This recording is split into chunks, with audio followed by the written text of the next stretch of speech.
Dr Bernard N. Nathanson.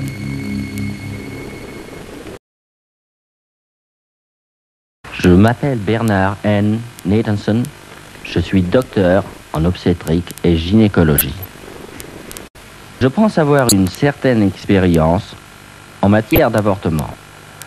Il est vrai que, quand j'étais étudiant en médecine, en 1949, la science des études sur le fœtus n'existait pas. On nous enseignait que l'enfant qui n'est pas encore né, le fœtus, était quelque chose dans l'utérus. Mais personne ne pouvait affirmer s'il s'agissait ou non d'un être humain. Et si cet être humain possédait des qualités personnelles uniques. Les années 1970 ont mis fin à cette période de doute. C'est à ce moment-là que la science de l'étude du fœtus fait irruption dans le monde médical.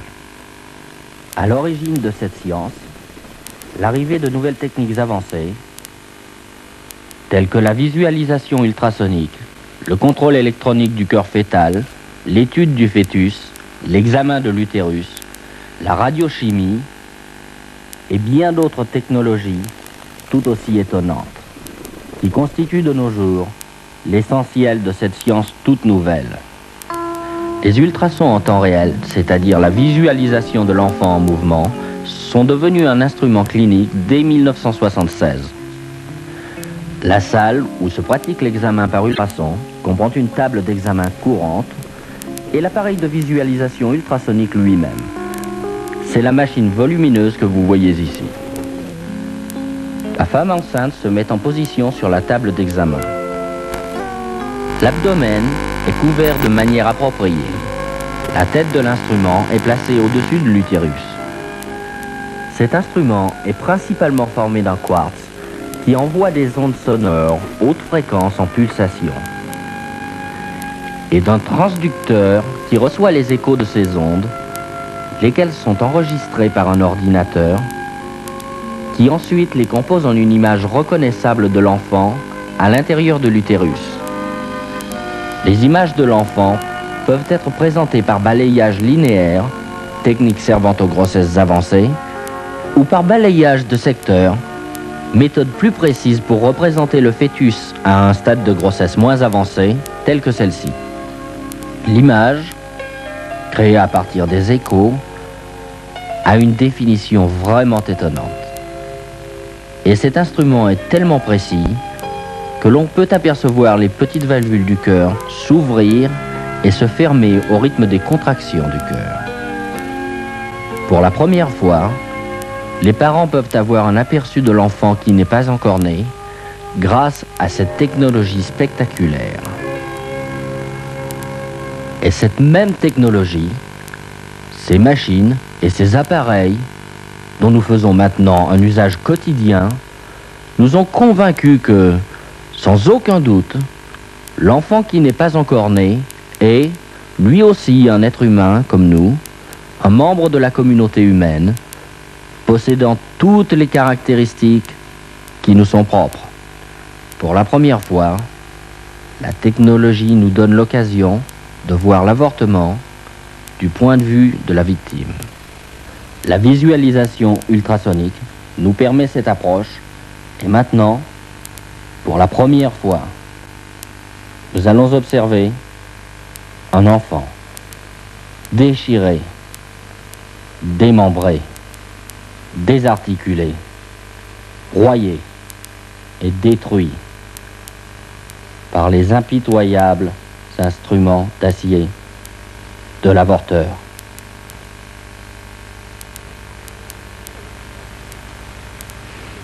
Nous pouvons observer ici le développement de cet enfant depuis le tout début de la phase prénatale, depuis les tout premiers instants et jusqu'au dernier stade de cette phase. Voici l'enfant à 4 semaines, 8 semaines, 12 semaines, à 16 semaines, à 18 semaines, à 20 semaines et à 28 semaines.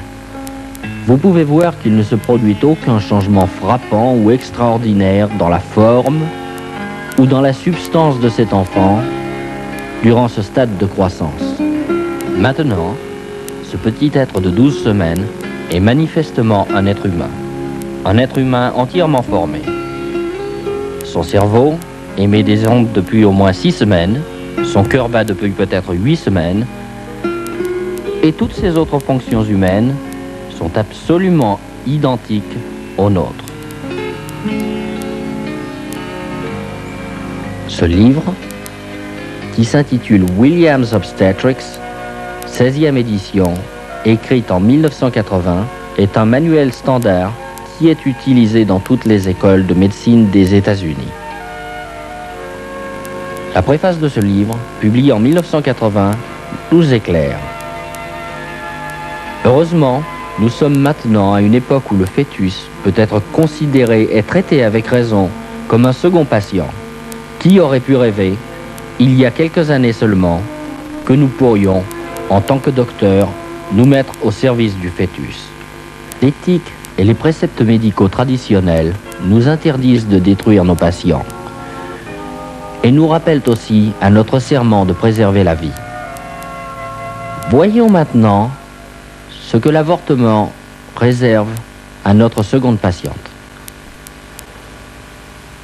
Voici le fœtus de 12 semaines dans l'utérus. L'utérus étant ce muscle entourant l'enfant. Lorsque l'avorteur commence son travail, en premier lieu, il place cet instrument, que l'on appelle un spéculum, dans le vagin de la patiente et l'ouvre ensuite, ce qui lui permet d'observer le col de l'utérus que l'on voit ici.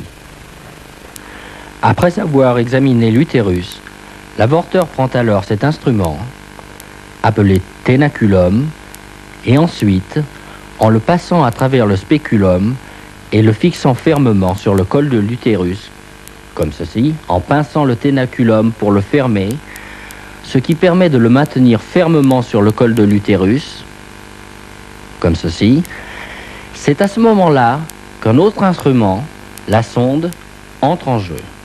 L'avorteur introduit alors cet instrument dans l'utérus, puis il le retire, ayant ainsi déterminé la profondeur et par la même occasion la largeur de l'utérus. On utilise ensuite ce jeu d'appareils de dilatation, ces instruments métalliques recourbés, pour ouvrir le col de l'utérus, afin d'y introduire, pour terminer, les instruments d'avortement proprement dit. L'avorteur place d'abord le plus fin de ces instruments à l'intérieur du col de l'utérus, de façon à le dilater. Il le fait tourner de manière à disposer d'un diamètre plus grand. Il introduit cette extrémité et continue de l'introduire de façon à disposer de diamètres de dilatation de plus en plus grands, grâce à cet instrument de dilatation. Il prend alors un instrument appelé appareil de succion. Cet appareil est contenu dans un emballage de plastique.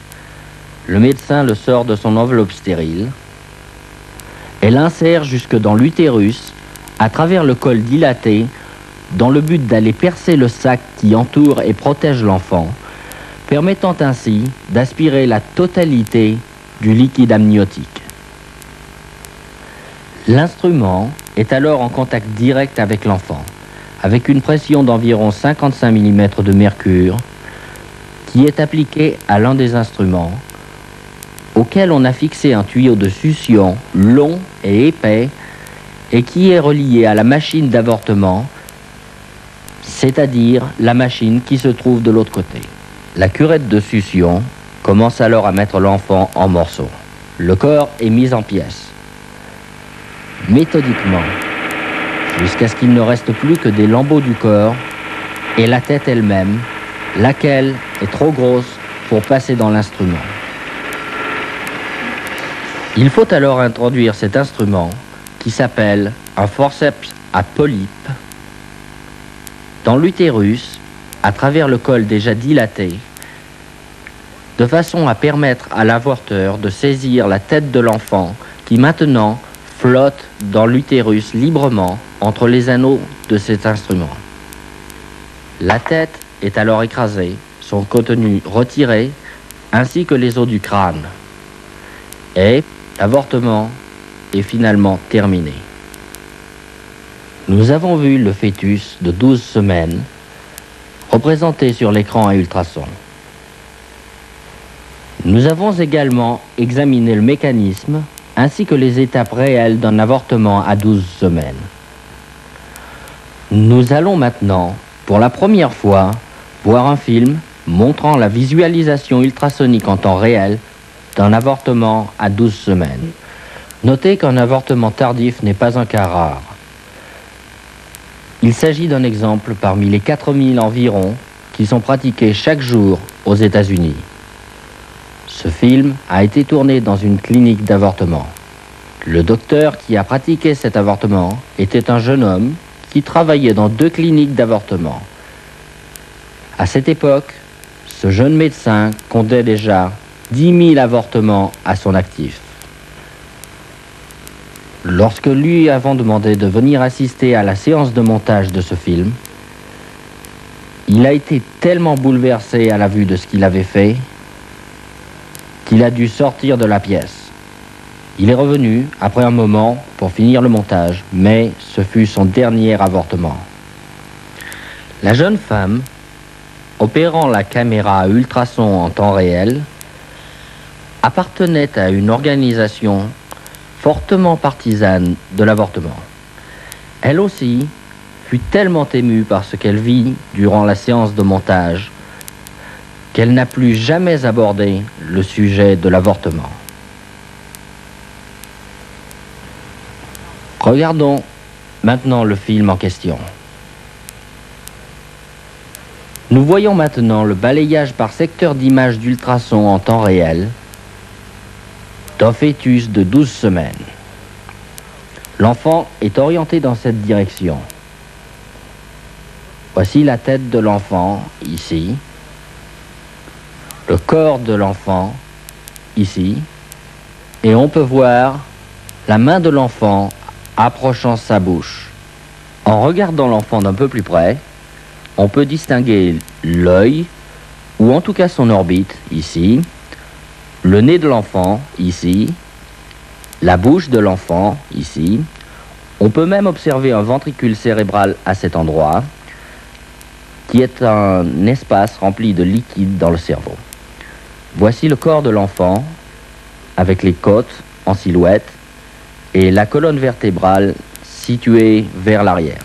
Cette zone de tissu d'apparence granuleuse, dans la partie supérieure du secteur, semble être le placenta, ou arrière-fait de l'enfant.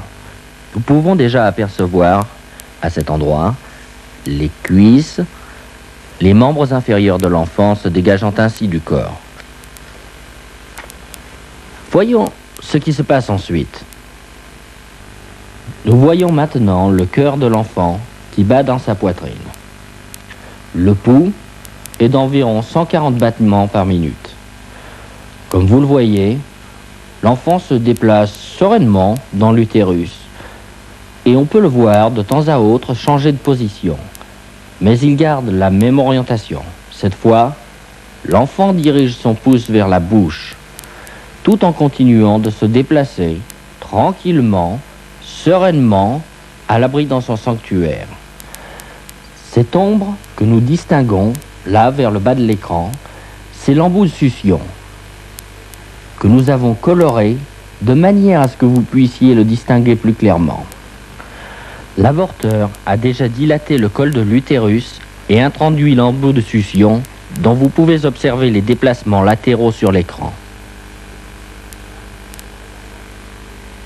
Vous remarquerez qu'au fur et à mesure que l'embout de succion, que vous voyez là, s'approche de l'enfant, celui-ci essaye de s'en écarter et bouge de manière beaucoup plus violente et agitée. L'enfant se déplace maintenant avec un but plus précis. Il s'oriente de façon différente. Ici, il recule de nouveau. L'embout de succion n'a pas encore touché l'enfant, lequel manifeste pourtant des signes de plus en plus forts d'agitation, se remue brusquement. L'enfant s'est de nouveau mis de profil et l'embout réapparaît sur l'écran. La bouche de l'enfant est maintenant ouverte, ce que nous reverrons tout à l'heure sur une image fixe. Mais cet embout de succion, que vous pouvez voir se déplacer violemment dans tous les sens au bas de l'écran, est l'instrument meurtrier qui finira par mettre l'enfant en morceaux et le tuer. C'est seulement une fois le liquide écoulé et le sac rompu que l'embout pourra véritablement toucher l'enfant. Vous pouvez voir l'embout se déplacer de droite et de gauche, dirigé par l'avorteur qui cherche le corps de l'enfant. Voici de nouveau une image fixe de l'enfant dont la bouche est grande ouverte dans un cri muet. Il s'agit là du cri muet d'un enfant menacé de destruction imminente. Le pouce est nettement accéléré et les mouvements de l'enfant sont désormais violents. Il a senti qu'on cherche à l'agresser dans son sanctuaire. Il s'écarte, se déplace vers le côté gauche de l'utérus, comme on peut le voir. Tentative désespérée pour échapper aux instruments implacables que l'avorteur utilise pour mettre fin à sa vie. Les battements de son cœur ont subi une accélération sensible, environ 200 battements à la minute. Sans aucun doute, cet enfant est conscient du danger mortel en présence duquel il se trouve. La membrane a été perforée et le liquide s'est échappé. La grande poche de liquide protégeant l'enfant a maintenant disparu. Une fois le liquide écoulé, l'embout de succion est fermement attaché au corps de l'enfant. Celui-ci est tiré vers le bas par l'embout sur lequel l'avorteur applique une pression négative et le corps est maintenant systématiquement arraché de la tête. La tête de l'enfant se trouvant ici, dans cette région. Voici le contour de la tête. Les parties inférieures ont déjà disparu et vous voyez que l'embout de succion qui jaillit de temps à autre sur l'écran, représenté par une série d'échos rappelant ceux d'un typhon, l'enfant est maintenant ballotté dans tous les sens, alors que l'embout de succion est appliqué sur son corps et que l'avorteur tire sur l'enfant de cette façon. Ici, on peut encore discerner la tête de l'enfant, mais pas le corps qui a déjà été arraché de la tête. Ce que vous voyez là, c'est la tête elle-même, les côtes médianes de la tête, et les esquilles ou fragments d'os. Cette tête donc, que je montre ici, sur cet enfant de 12 semaines, est en fait trop grosse pour être retirée d'un seul coup hors de l'utérus. L'avorteur va maintenant devoir se servir de cet instrument, le forceps à polype, pour essayer de saisir la tête. L'avorteur va tenter d'écraser la tête avec cet instrument, de cette façon, et de la retirer de l'utérus, morceau par morceau. D'autre part, l'avorteur et l'anesthésiste parlent entre eux un langage codé, destiné peut-être à les rendre insensibles à l'horrible réalité. L'avorteur et l'anesthésiste appellent numéro 1 la tête de cet enfant que l'avorteur essaye de trouver maintenant. Ainsi, l'anesthésiste demande à l'avorteur: est-ce que le numéro 1 est sorti? C'est fini?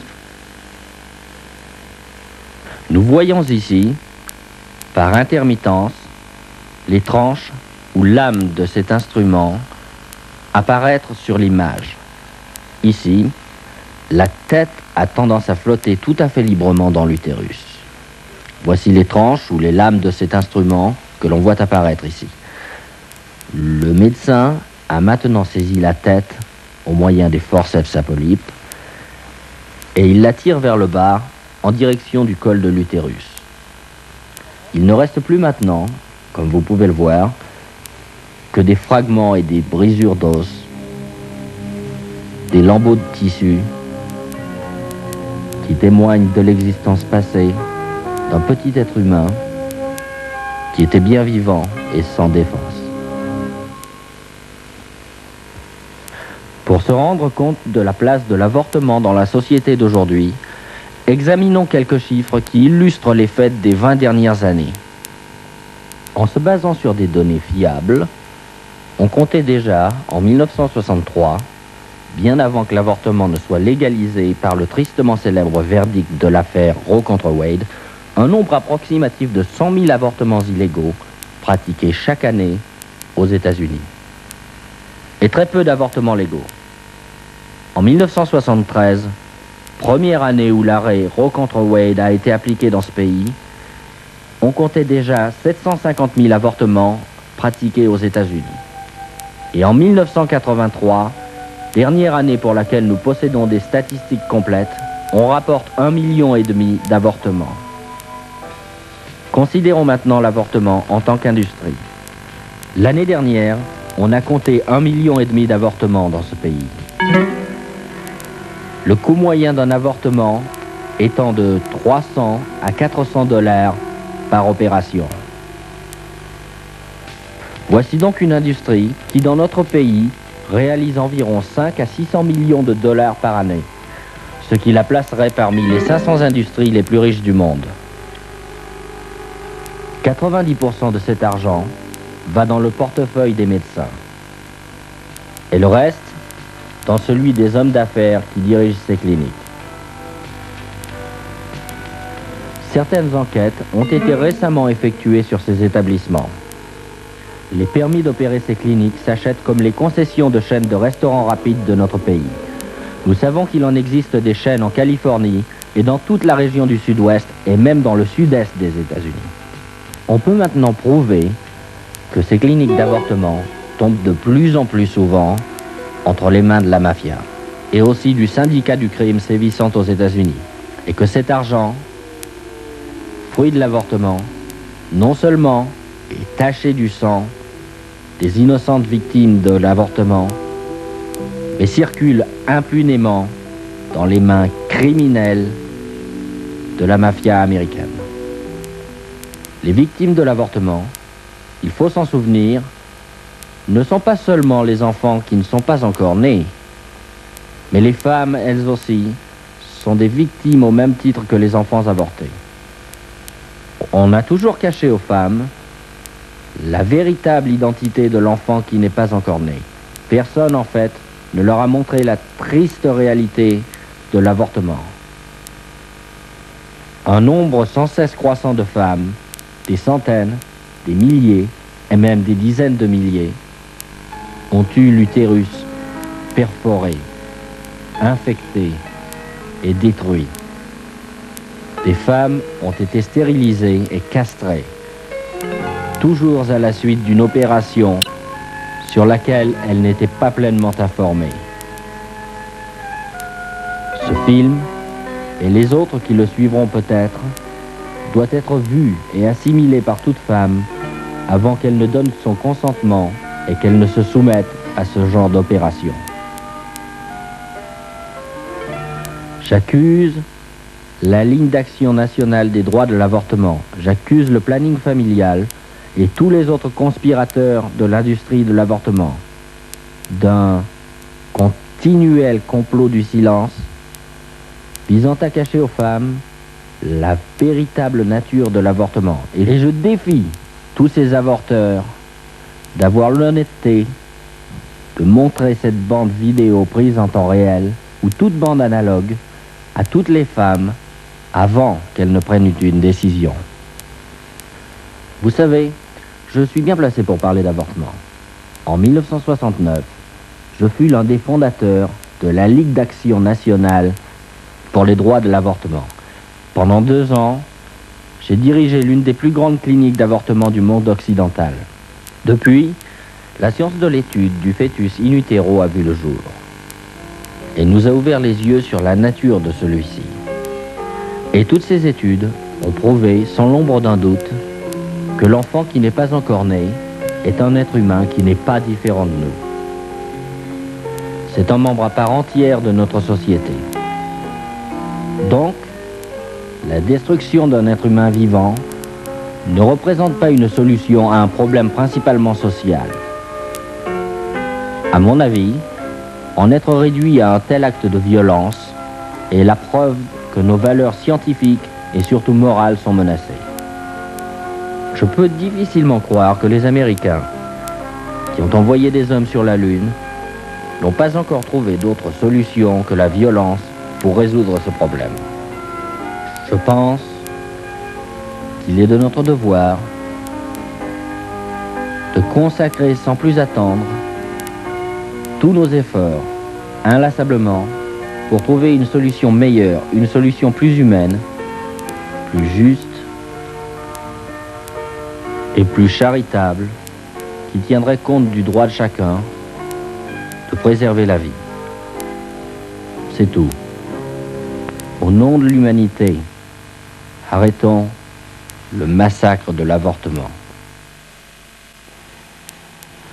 Nous avons vu que le fœtus dans le sein de sa mère est en réalité un être humain.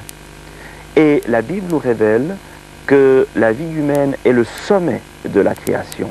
Or, cette vie est placée sous la protection divine. L'homme est destiné à retrouver la communion avec Dieu par l'œuvre de Jésus-Christ.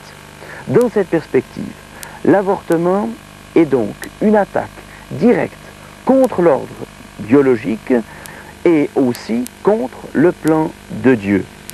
L'enseignement biblique est clair. Il met en évidence que la vie commence par la conception et se termine par la mort naturelle. Quel est donc notre choix maintenant? Celui de l'obéissance et de la vie ou la désobéissance et la mort? La Bible nous dit « J'ai mis devant toi la vie et la mort ». Et elle ajoute « Choisis la vie afin que tu vives ». Sachant que le salaire du péché, c'est la mort, mais que le don de grâce de Dieu, c'est la vie éternelle en Jésus-Christ.